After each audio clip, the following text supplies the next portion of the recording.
Vivemos em um mundo cheio de perguntas e as perguntas estão sendo disparadas de um lugar para o outro e inevitavelmente elas chegam nos seus ouvidos. Você faz perguntas. Dentre todas elas, talvez a pergunta esquecida, mas que é lembrada o tempo todo é: quem somos nós no meio disso tudo? Quem é você? Quando perguntados quem somos nós, tendemos a responder superficialmente. Dizemos nosso nome, nossa profissão, o que queremos fazer ou o que pretendemos ou o que estamos nos preparando. Às vezes até nós nos identificamos a partir da roupa que usamos ou usamos mais atributos ainda. Falamos de como nós somos. Aí está e mora um grande problema, porque a maneira como nos definimos inevitavelmente vai definir todos os outros. E ignorando que todos os outros nos definem e corremos o risco de achar que a maneira que nos definimos não tem nada a ver com o mundo que nós estamos construindo. Isso não é verdade. O que você pensa sobre você está diretamente relacionado ao que eu penso de mim. Onde está o problema? O problema é que fomos seres criados. Seres criados não se definem. Eles são definidos pelo seu Criador. E ao ouvir o Criador, ouviremos muitas coisas que precisamos, algumas que não queremos, mas somente vamos dar o nosso próximo passo para o mundo que desejamos se Ele falar, e Ele deve falar primeiro. Não saia daí. Está só começando o Fé para hoje.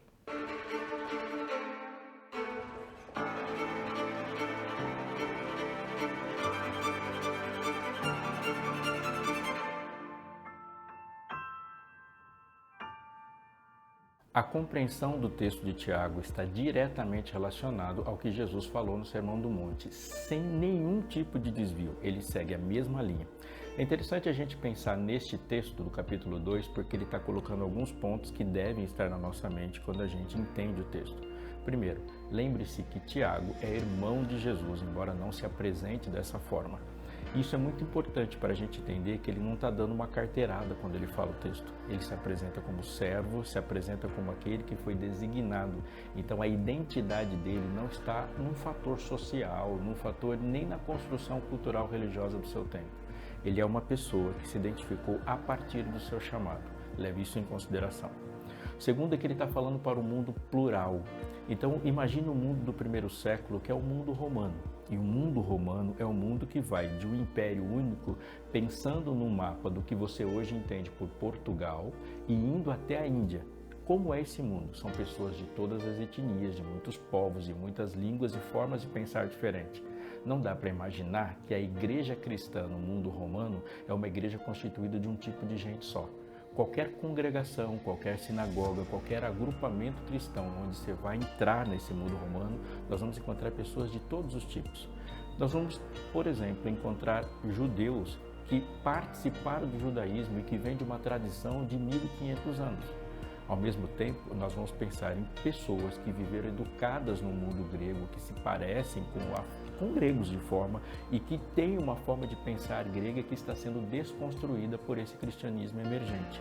Há pessoas que vêm da Índia, há pessoas que são nativos de alguns lugares. O que você deve pensar, portanto, é que todas as vezes que um texto do Novo Testamento chega a alguma congregação, ele vai chegar para pessoas muito diferentes, de formas muito diferentes. Tem mais uma coisa. Quando essa igreja começou, ela começou constituída basicamente de gente pobre. Muitos escravos faziam parte desse cristianismo. Então, há sim evidências, e a gente coloca e vê mesmo no texto bíblico pessoas como Nicodemos, como Cornélio, gente de muita ascensão social e respeitados dentro dessa congregação. Mas a massa cristã que começa e compõe essa população cristã no primeiro século são pessoas das classes mais baixas. E assim o cristianismo cresceu, com muitas mulheres, muitos escravos e muitas pessoas de várias partes do império. É óbvio que essa igreja vai ter muitas questões sociais e de identidade para resolver. Ali, escrevendo o apóstolo Tiago para uma dessas congregações e dessa congregação para os cristãos da dispersão, assim ele chama, porque a carta de Tiago é chamada de epístola universal, porque ela vai para todos os lugares, ele vai lidar com um problema que vai falar sobre identidade e ele vai fazer uma análise muito profunda e, olha, bem pouco doméstica sobre o assunto. Tiago, capítulo 2, ele diz assim, Meus irmãos, vocês não podem ter fé em nosso Senhor Jesus Cristo, o Senhor da glória, e ao mesmo tempo tratar as pessoas com parcialidade. O que ele diz logo de cara? A fé em Jesus Cristo e tratamentos parciais não combinam. Ou seja, todas as vezes que olhamos as pessoas pelas diferenciações socialmente construídas, economicamente construídas ou culturalmente construídas, há uma negativa de uma fé, há um confronto. Ele diz assim, a fé em Cristo Jesus não parte desse pressuposto.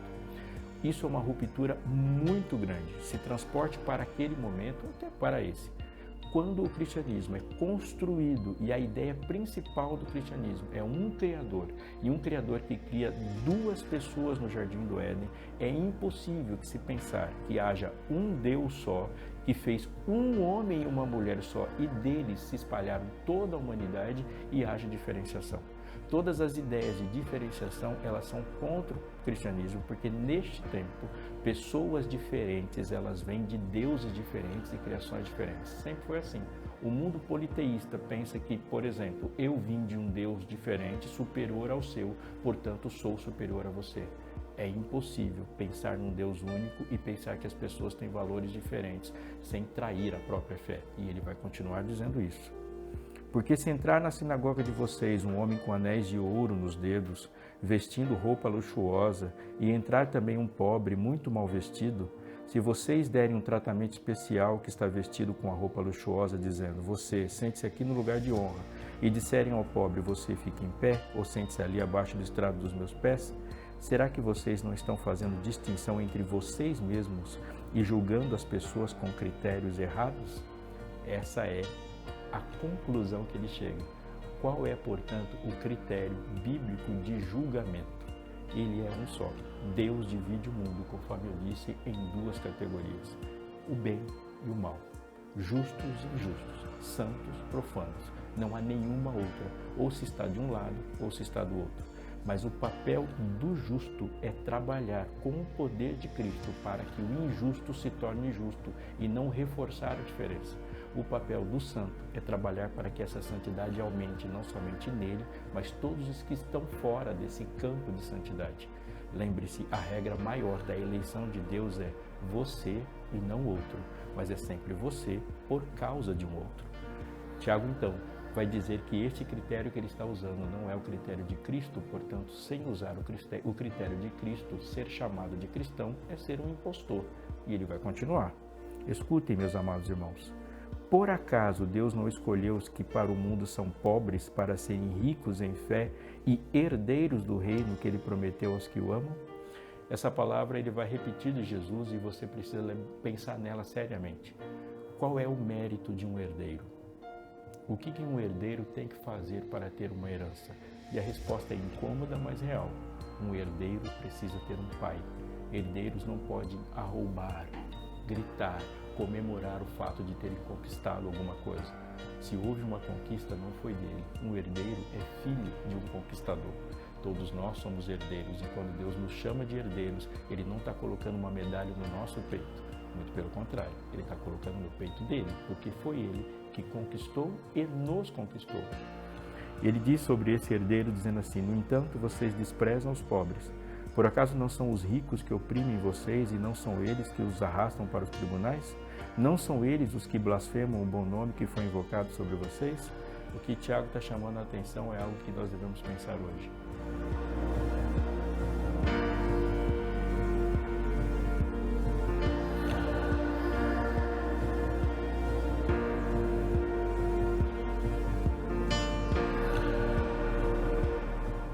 Nunca houve uma perseguição na história do cristianismo promovidos por pobres, marginalizados e degregados. Nunca houve.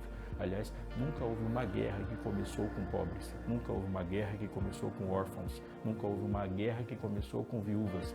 Nunca houve uma opressão ou perseguição desse grupo de pessoas. Mas ao contrário, é no dia a dia que esse tipo de pessoa é perseguido e esse tipo de pessoa, neste caso aqui, é a que está sendo separado. Ele fala, veja se esse critério de vocês faz sentido. As mãos se estendem para aqueles que precisam de mãos estendidas e não o contrário. E agora ele vai aumentar o nível de gravidade da sua análise, quando ele diz, se vocês, no verso 8, observam a lei do reino, conforme está na Escritura, ame o seu próximo como a ti mesmo, fazei bem. ele vai dizer e chamar a atenção para uma coisa, daquilo que Cristo já falou. O reino constitui uma nacionalidade. Não dá para dizer que eu faço parte do reino de Deus sem ao mesmo tempo dizer que eu estou submisso ao rei desse reino. Mas um reino tem um rei, há uma nacionalidade do reino e há também uma regra do reino. Quando eu me torno súdito do reino de Deus, eu me torno submisso às leis do reino de Deus, a despeito do que está escrito no meu RG. E ele vai chamar a atenção para a lei régia, ele vai citar a lei régia que Cristo já citou, quando ele diz: se, no entanto, vocês tratam as pessoas com parcialidade, cometem pecado, sendo condenados pela lei como transgressores. Pois quem guarda toda a lei, mas tropeça em um só ponto, se torna culpado de todos. Porque aquele que disse não cometa adultério, também ordenou não mate. Ora, se você não comete adultério, porém mata, acaba sendo transgressor da lei. Qual é a lei régia do reino? Amarás o teu próximo como a ti mesmo. Quantas formas a lei diz que eu posso não amar? No mínimo, ali são 10 formas. Mas há um risco que eu corro e que Jesus não permitiu que ele acontecesse livremente. Quando ele fala assim, olha, há muitos desdobramentos disso, porque o meu critério é incomparavelmente superior ao seu. Viva no meu. E agora Tiago vai dizer algo muito importante. Ele diz assim, e toca na nossa moralidade. Você vai ficar sempre levantando as sobrancelhas, arregalar os olhos e ver escandalizado pelo seu padrão moral. Portanto, havia uma congregação, uma igreja que estava alerta para um adultério. E fala, uau, alguém saiu com a pessoa que não deveria sair, isso é um grande pecado. Aí Tiago chama e fala, discriminar também está na mesma lei. Mas não está escrito na lei, não discriminarás. Então Tiago agora chama atenção para o que Jesus já falou. Processos discriminatórios são a quebra do 6º mandamento. E ele chama alinhado com isso. E isso não pode escapar da nossa mente. E ele termina dizendo assim, não mate. Ora, se você comete adultério, porém mata, acaba sendo transgressor da lei. Assim fale e vivam como pessoas que serão julgadas pela lei da liberdade. Porque o juízo é sem misericórdia sobre quem não usou de misericórdia. A misericórdia triunfa sobre o juízo. Ele não diminui, muito pelo contrário, coloca as coisas no lugar certo, como Deus sempre fez.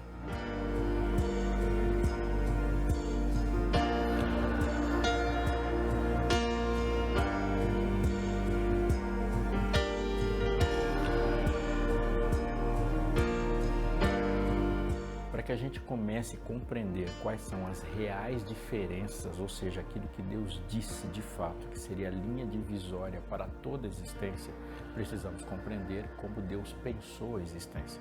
Quando nós olhamos para os textos bíblicos, uma coisa deve aparecer logo de cara.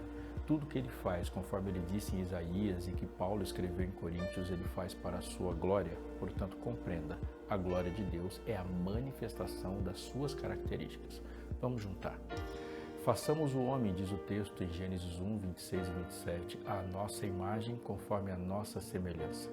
O que isso quer dizer para você hoje, quando você põe uma calça jeans e vai trabalhar?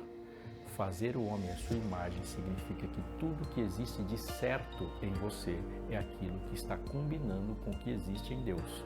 E tudo que existe de errado em mim e em você é aquilo que é encontrado em mim e não é encontrado em Deus. Deus não mente, Deus não é assassino, Deus não trai, Deus não é desleal, Deus não esquece de alguém, Deus estende a mão e Ele espera que todas essas características estejam em você como deve estar em mim também. Façamos o homem à nossa imagem significa que todas as vezes que Deus quer se fazer conhecido, Ele vai mandar este representante. A criação e a maneira como o homem devia se espalhar pela terra está diretamente relacionado ao espalhar da imagem de Deus pela terra.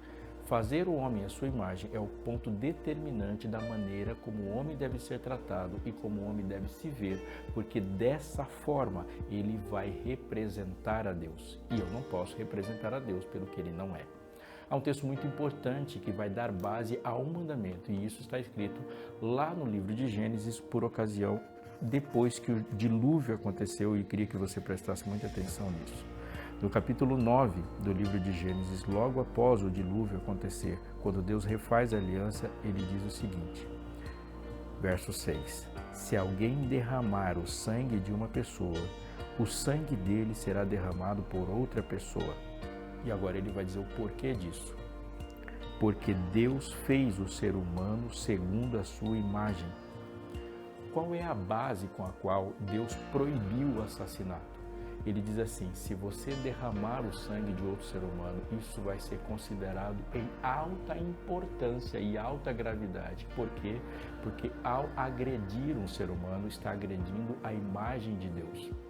Deus está nos chamando a atenção para a base desse mandamento contra o homicídio. Porque um homicídio é proibido, porque ao atacar uma pessoa, se ataca um item sagrado da representação da imagem de Deus. Quando nós nos relacionamos com as culturas do mundo, com as religiões do mundo, todas as religiões e culturas do mundo têm seus itens, têm os seus ícones sagrados. É um ato de respeito para qualquer manifestação religiosa também estar respeitando os objetos sagrados daquela religião, os ícones sagrados daquela religião. Mesmo aqui entre os cristãos, há símbolos. Você não pode entrar numa igreja desrespeitando as representações daquela igreja. Assim é. Agora pensa no plano universal. Qual é a representação de Deus na Terra? Ele diz, a representação de Deus na Terra é o ser humano, por isso ele não pode ser assassinado, ele não pode ser agredido. É com isso em mente que Jesus vai no Sermão do Monte dizer essa frase, Evangelho de Mateus, capítulo 5, verso 21. Vocês ouviram o que foi dito aos antigos, não mate, e ainda quem matar estará sujeito a julgamento. Eu, porém, lhes digo que todo aquele que se irar contra o seu irmão estará sujeito a julgamento. E quem insultar o seu irmão estará sujeito a julgamento do tribunal. E quem o chamar de tolo estará sujeito ao inferno de fogo.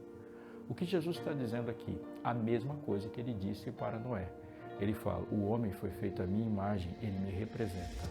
Portanto, todas as vezes que você olhar para alguém que foi feita à imagem e semelhança de Deus e chamá-lo de tolo, insultando, e a palavra aqui traduzida por tolo é raká. Raká significa desprezível, alguém que está inferior a mim, alguém que eu olho e vejo com desdém. É o processo com o qual eu discrimino.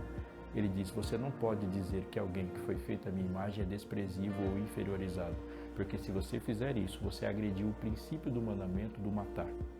Não se pode matar porque alguém foi feito à imagem e semelhança de Deus. A mesma regra, não se pode dizer que alguém que é cópia de Deus, projeto de Deus para ser representado e ser chamado de tolo ou desprezível. Atente porque Jesus está dizendo aqui. Da mesma forma que ele fala, se você olhar para uma mulher com intenção impura, você neste momento cometeu o adultério, porque há um princípio do mandamento, e o princípio do mandamento não é o toque, não é o sexo, é a pureza. O princípio do mandamento, do sexto mandamento, não matar, é não matar porque aquela pessoa é a imagem e semelhança de Deus. Portanto, chamar a imagem e semelhança de Deus de algo inferior ao que ela é a quebra do sexto mandamento. Jesus, ao colocar essa ênfase, nos chama a atenção da maneira como devemos tratar uns aos outros, e a base do tratamento de uns para com os outros é a imagem dele.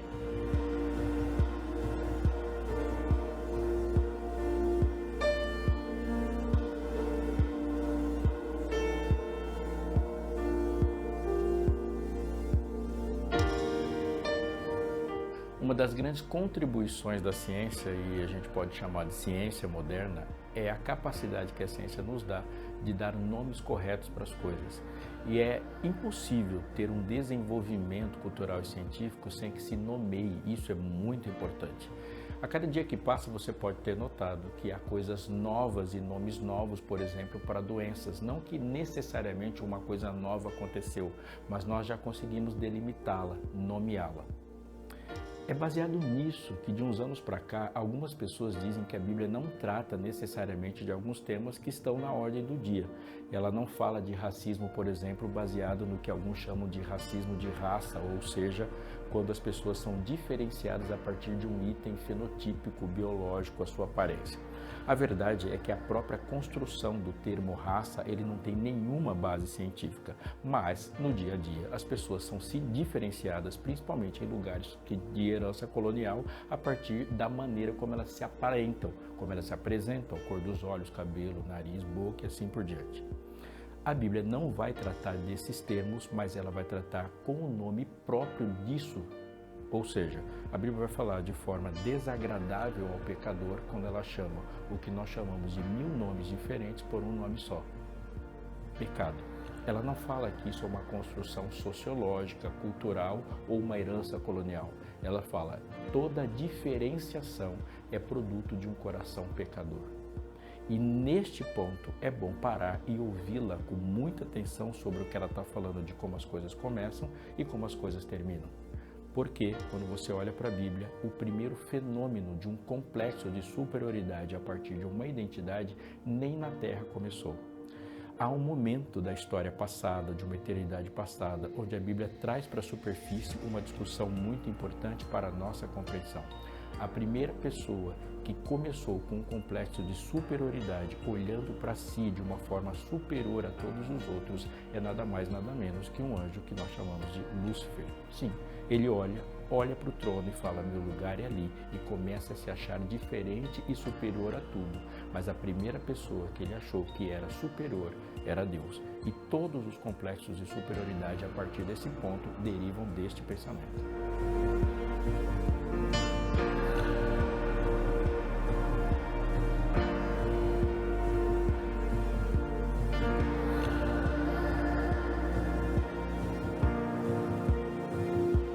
Alguém um dia pode enganosamente dizer: eu penso o que eu quiser sobre mim, mas não há nenhuma base para pensar o que quiser sobre si mesmo sem que isso altere a vida dos outros.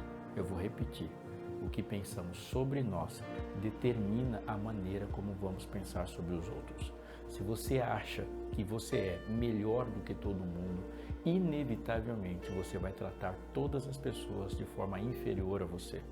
A maneira como eu construo a minha identidade está diretamente relacionada ao mundo que se constrói a partir de mim. Não é à toa e não é com pouca importância que a Bíblia diz: tenha os outros como superiores a você. Amor é sujeição. E só existe uma forma de um mundo possível e sustentável, que é amando e vendo as pessoas sobre a lógica e sobre a estrutura do amor. Mas também não é possível que eu pense alguma coisa sobre mim e que esteja baseada somente na forma como eu construo, sem que isso seja um beco sem saída. É necessário que o Criador diga de fato quem você é e quem você não é, e mais do que isso, quem você precisa ser. Porque quando nós nos definimos, nós estamos inevitavelmente excluindo alguma coisa. Deixa eu explicar melhor. Quando você diz quem você é, você separa pelo critério da sua própria mente quem você não é. Agora, vamos ser honestos, o que você escolhe para dizer quem você não é? E nós vamos cair na grande roubada de escolher tirar de nós tudo que de fato somos, mas não gostamos. Há um desdobramento disso também que precisa ser colocado. A maneira como nós pensamos isso tudo também vai determinar o mundo futuro. É por isso que eu queria te chamar a atenção também para um recado muito especial aqui. Como você pensa essas coisas vai ser a maneira como você educa seus filhos. Qual é o tipo de mundo que estamos esperando para os próximos anos? Qual é o tipo de pensamento que estará nos próximos anos e que tipo de diferença essa plataforma de lançamento de uma revolução, que é a família, tem sido construída na sua casa? Quando a gente pensa em educar filhos, muitas vezes pensamos que filhos não vêm com manual, mas há que se colocar o pé no freio quando se fala disso, porque os nossos filhos são, antes de qualquer coisa, são filhos de Deus. E Deus pensou um projeto para a transformação do mundo, colocando sobre nossa responsabilidade os filhos dele. Eu quero te chamar a atenção para uma coisa. Muitas vezes a gente pega o texto bíblico, abre e a gente se perde em 1189 capítulos. Há algo que você pode fazer e que nós juntos podemos fazer. Quando você pensar na maneira como você quer construir identidade nos seus filhos e nesse mundo tão confuso, quando há muitas questões, vá para o texto bíblico. Se você não consegue fazer isso sozinho, tem uma dica para você. Esse material que está aparecendo na sua tela agora é um guia de estudos que você pode mergulhar no texto bíblico e tirar o que Deus falou sobre essa construção. E olha que título: Pais preparados, filhos de caráter. Um caráter colocado a partir da imagem de Deus. O melhor, e eu tenho que reforçar isso, é que isso é totalmente gratuito. É só pegar seu telefone e ligar para a gente, mandar uma mensagem ou entrar no site da Escola Bíblica. Ao fazer isso, o material chega para você de forma totalmente gratuita e a gente vai ter a alegria de participar de algo que seja de fato transformador.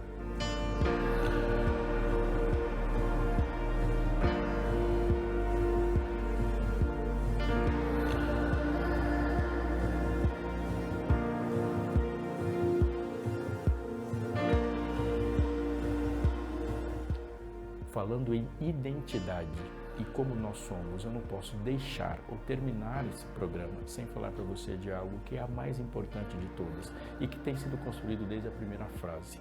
Quando nós falamos de um mundo melhor, de um mundo possível e de um mundo como Deus pensou, ele reforçou e falou muitas vezes sobre um reino. A pergunta que se faz é, quando Deus de fato toca o meu coração, transforma o meu coração, o que ele transforma? Parece uma pergunta boba, pensando em tudo que Deus falou, mas aquilo que é óbvio precisa ser dito constantemente para simplesmente continuar sendo óbvio. Escute o peso do que ele fala, por exemplo, com a caneta de Paulo escrevendo no livro de Gálatas, capítulo 3. No final do capítulo ele diz assim: pois todos vocês são filhos de Deus, mediante a fé em Cristo Jesus. Se você tem filhos, conforme eu falei, você vai ter uma coisa a pensar sobre filhos. Filhos se parecem com pais. E todas as vezes que Deus nos chama de filhos, Ele está colocando parentesco, adoção, mas também Ele diz isso. Os filhos se parecem com os pais. E Ele vai continuar. Sendo filhos de Deus mediante a fé em Cristo Jesus, porque todos vocês que foram batizados em Cristo, de Cristo se revestiram. Ou seja, há algo que deve aparecer de mim para o mundo, aquilo que chamamos de eu público, que deve aparecer antes da cor da minha pele, da textura dos meus cabelos ou mesmo do meu sotaque, porque estou revestido de Cristo. Revestido de Cristo significa que Cristo aparece para o mundo antes de qualquer outra coisa. E ele agora vai radicalizar na conclusão e a maneira como eu quero também, porque ele diz assim: assim sendo, não pode haver judeu nem grego, nem escravo nem liberto, nem homem nem mulher, porque todos vocês são um em Cristo Jesus. Não diminua. Ele fala que não existe judeu ou grego. A identidade em Cristo esmaga uma nacionalidade que seja superior ao ser revestido de Cristo. Sou brasileiro e cristão. Cristo fala, você é um cristão brasileiro. Eu sou um homem cristão. Não, você é um cristão homem. Eu sou um cristão brasileiro de classe média. Não, você é um cristão e todas as outras coisas são menores do que isso. Porque em Cristo fomos revestidos de Cristo. Eu gosto de uma frase e repito para você. Quando eu aceitei e você aceita Jesus, o fato de eu ser homem não me faz um cristão melhor, mas o fato de ser cristão me faz um homem muito melhor. O fato de ser brasileiro não me faz um cristão melhor, mas o fato de ser cristão me faz um brasileiro muito melhor. Você é o quê? Quando Cristo pergunta quem você é, a resposta de você tem que ser, diga o ser, Senhor, porque tudo que tem em mim foi construído por Cristo.